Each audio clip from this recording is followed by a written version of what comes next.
Hi, I'm Annie Fitzimmons. I'm your Washington REALTORS legal hotline lawyer.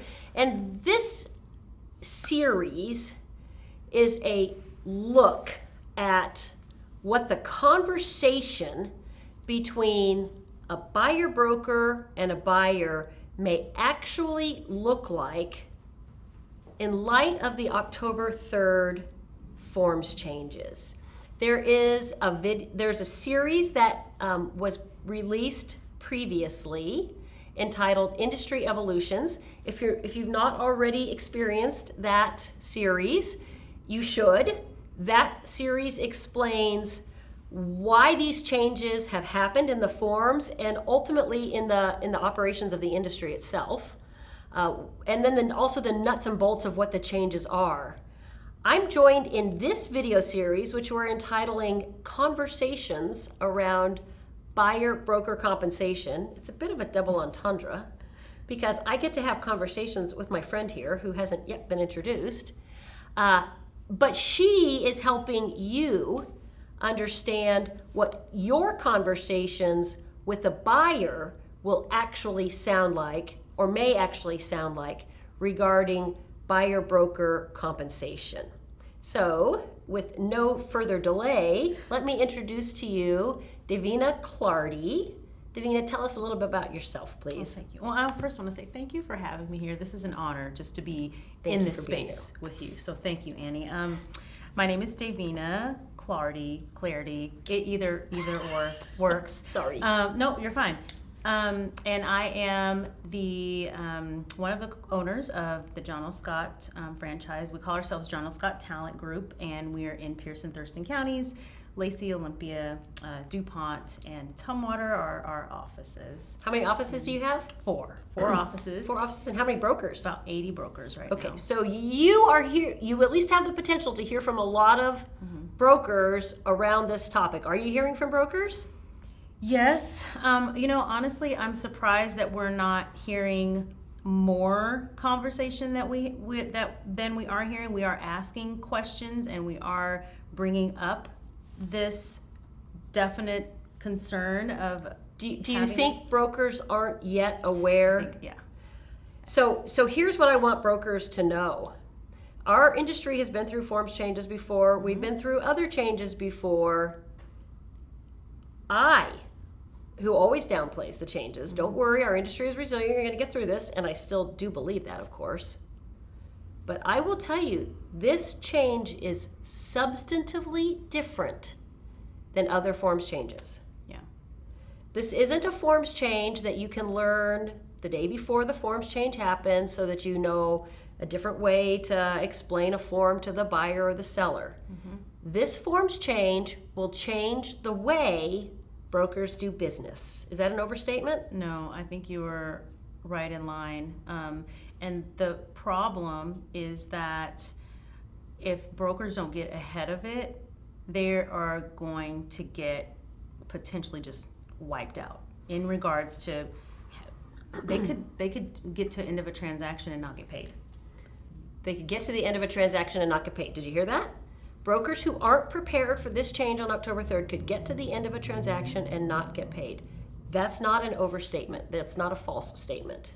That's scary. That's scary. That is scary. And so I understand why there is this concern in the industry, but I do want to start by saying, however, for the broker who is paying attention now and learning what's important to know about these changes and how to get ahead of them, to use your words because I like that broker is going to be fine. Absolutely. Right? Okay. Absolutely. So here's the worst case scenario. October 3rd gets here. Broker is not aware of or familiar with the forms changes. They sit down with their Form 21. They fill it all out. They don't notice anything different. They get down to line 16 and they go, well, that's a new number. And line 16 says, seller has offered compensation in the amount of, and there's a blank line. The buyer broker is supposed to write on that blank line on the face of Form 21 the amount of compensation that seller has already offered to buyer's broker through the MLS, right? So I'm going to just make up a number, and I will tell you as we're going through this discussion, I have a real sensitivity, as I know you do also, about complying with antitrust laws. So we're not going to speak of commissions in percentages at all. If we have to use percentage, we'll say something like X percent or Y percent.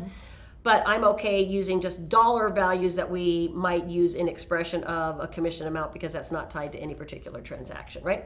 So let's say that on the face of Form 21, buyer broker looks at the listing printout, knows the purchase price of the property, does their calculation, and says, writes in that blank that the seller is going to pay the buyer broker $15,000. And the buyer picks themselves back up off the floor and says, what? You're getting $15,000? I found this house on the internet. You showed it to me. You showed me maybe 3 houses total. Then your assistant wrote the offer and sent it all to me for electronic signature. And 2 days later, the seller accepted it. Or maybe I actually, at the point that we're writing the offer, none of that's even happened yet, right? All that they say is, what? I found the house. You showed me 3 houses, and you're going to get $15,000? Davina, is that a possible conversation that might happen? It is, absolutely, but shame on the broker for even getting to the table where that even is a possible conversation.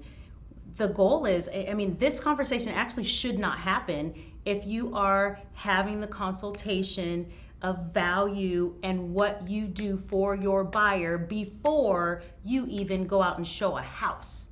Okay.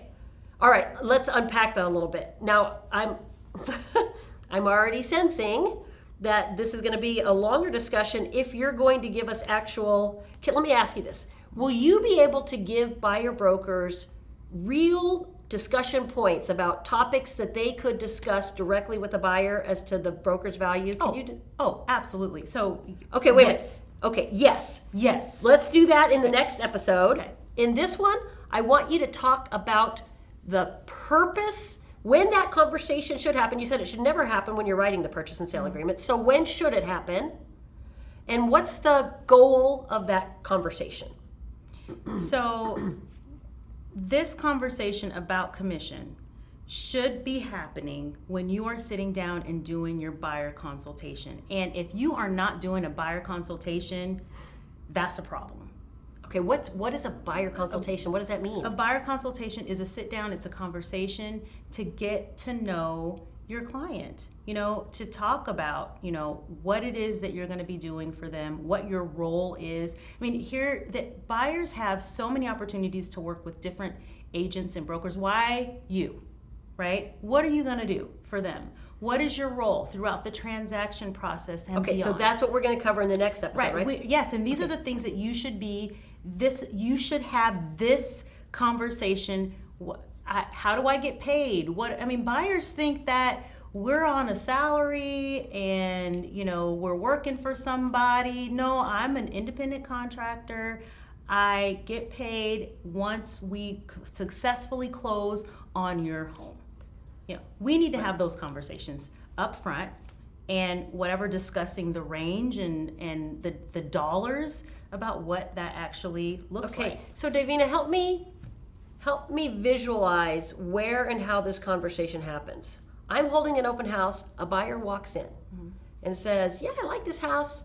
I don't think it's really the one for me. Here's what I'm looking for. Could you have that buyer consultation with a buyer at an open house while you're standing there at the kitchen island?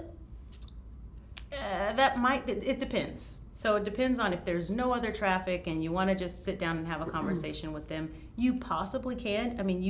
You should come to every open house prepared with your buyer information so that you can sit down and go over things. But more appropriately, you probably should be setting an appointment with that buyer, saying, you know what, I would love to help you write an offer, but there is a process that we go through. There are some specific things that you need to know, and let's set a time to sit down right after the open house is over, or whatever date and time works for you, so that we can actually go through the strategy and the information that you need to know so that we can get a successful offer accepted on this property. Okay, so you want this to feel like a real meeting. You've got time to spend with this buyer. You're making eye contact with them. You're listening to what they say. That's part of the buyer consultation. So if the buyer is somebody who is referred to you by a friend, or if it's a floor call that comes in, it's a lead that you get, is it always the same that you need to have a buyer consultation? Yes. No matter how the buyer comes to you. You know what? Why cut corners? We are professionals. If I'm any type of professional, if I'm a dentist, am I not going to tell you that, I'm going to give you some Novocaine and I'm going to, right? We need to have those conversations 100% of the time, and it does not matter where that client comes from. It could be your mom.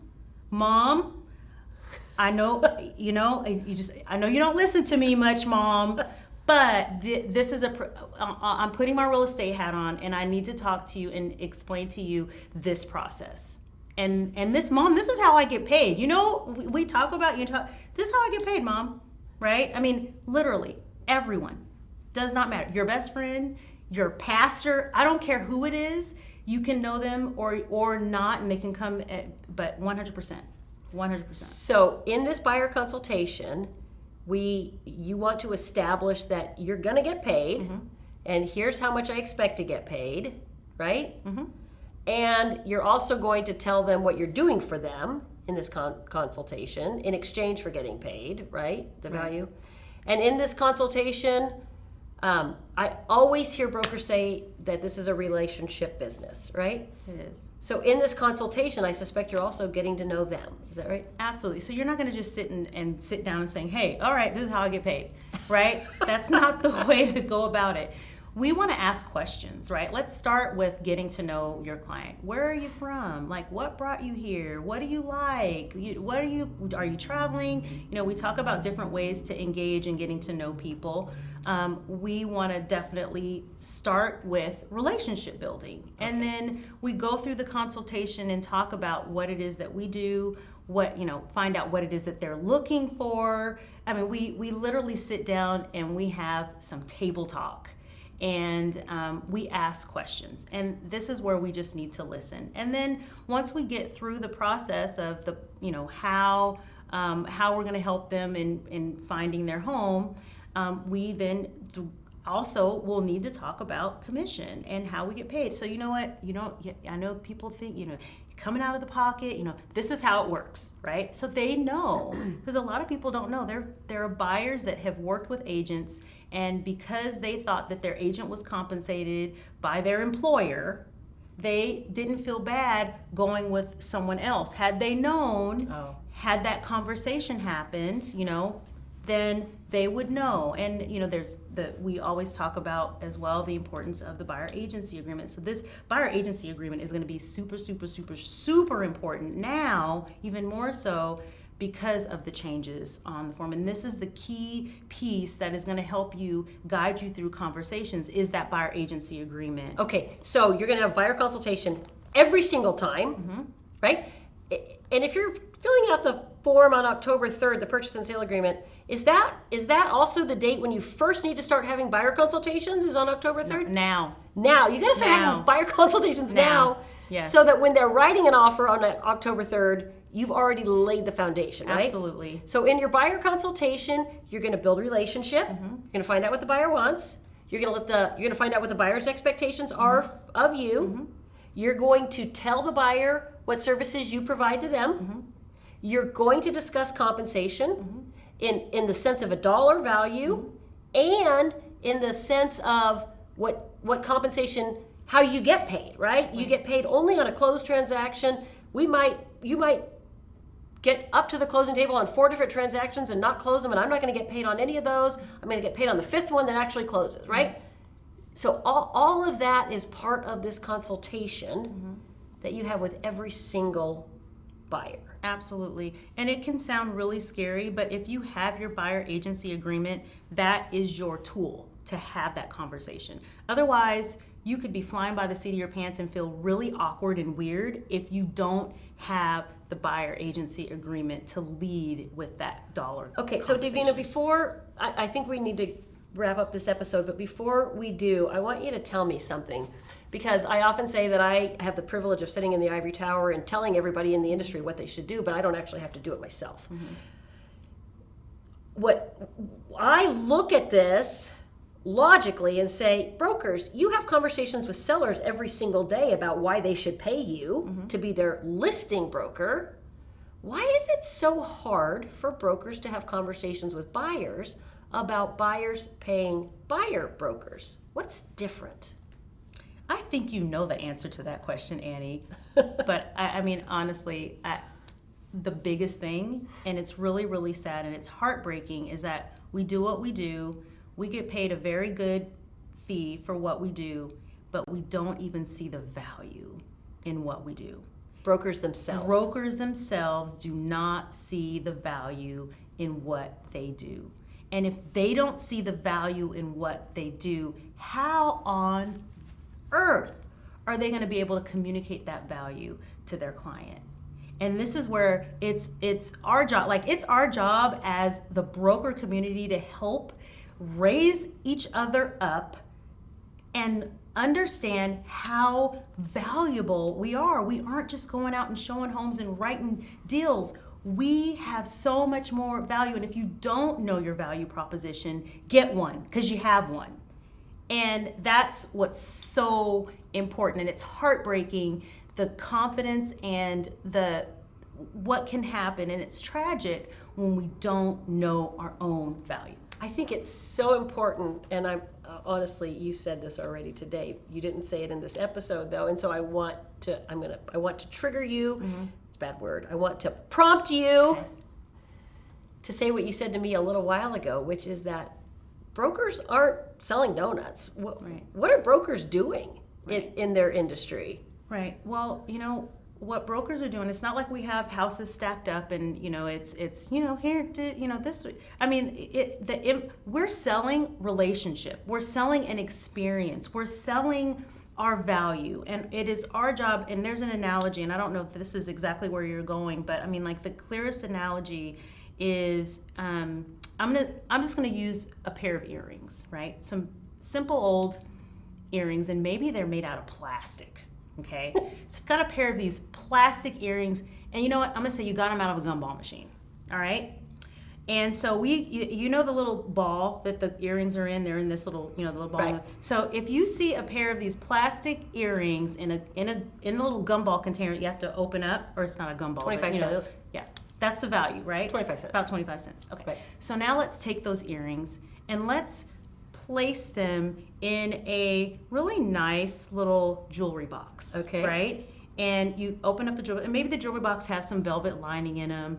All right. So now, is the jewelry box in a jewelry store? Let's put the jewelry box, in a jewelry store, in the counter. So someone has to maybe open up the counter and play them on. So how much are now these plastic? $100. $100. Okay. Wow. 25 cents to $100. I know. Wow. Impressive, okay. right? Let's take it to one more level. So now we've got these plastic earrings again that we got out of the machine for 25 cents, and we put them in this exclusively beautiful, like high of the highest end stores. They are in a vault, right? And there is a guard in front of the vault. Okay. And somebody with white gloves has to go get them? And someone with white gloves has to go do the code on the vault, go into the vault, get priceless. these. They're right, not like priceless, they come right? out and they sit these pair of plastic, but the case is absolutely beautiful. Thousands, tens of thousands. Tens of thousands of dollars. Now, are these the same earrings that were 25 cents, but in different scenarios? The experience around them it creates a value that is almost like, I'll pay $10,000 for that pair of earrings because the experience that I got. And so real estate brokers are selling houses and real estate, but you're also saying they're selling this experience, a positive experience that makes a buyer say, you're worth every penny. Right. Right? Right. So it's not the earrings, it's the experience. Does this experience start with that buyer consultation? Absolutely. That experience starts before the buyer consultation. It's the conversation that leads to the buyer consultation. It's everything. Okay? We want to roll out the red carpet for that's what the experience should be. We are dealing with the most, expensive experience, or the most expensive investment that, the most expensive purchase that someone's going to make, right? That's right. They're not buying 25-cent earrings. They're not buying 25-cent earrings. These are life-changing decisions that people are making. And we need to we need to be present. We need to be in relationship. We need to do our job, and that is where the value is. Okay. And Davina, the brokers who are hearing this information, if they're not already doing this, they need to start right now. Absolutely. If they want to be able to properly complete the purchase and sale agreement when their buyer finds the property they want to buy, right? Amen. Yes. And I feel like I'm going to lift myself out of this seat, because it is so important not to cut the corners. And, we need to lead. Each of us is a leader in our space, and we need to be leaders. We need to lead it. Yes. With professionalism. Absolutely. Integrity. Yes. Genuineness. Relationship. Yes. Okay. All right. I think this is the perfect place to say, if you have questions on this topic or any other, visit warealtor.org, follow the links to the legal hotline, and ask me a question. But please stay tuned for the next episode, because Davina's going to talk to you specifically about what that conversation might include between you and your buyer when you explain to the buyer the value you bring to them through this relationship. Absolutely. I can't wait. Thank you for being a Washington REALTORS member.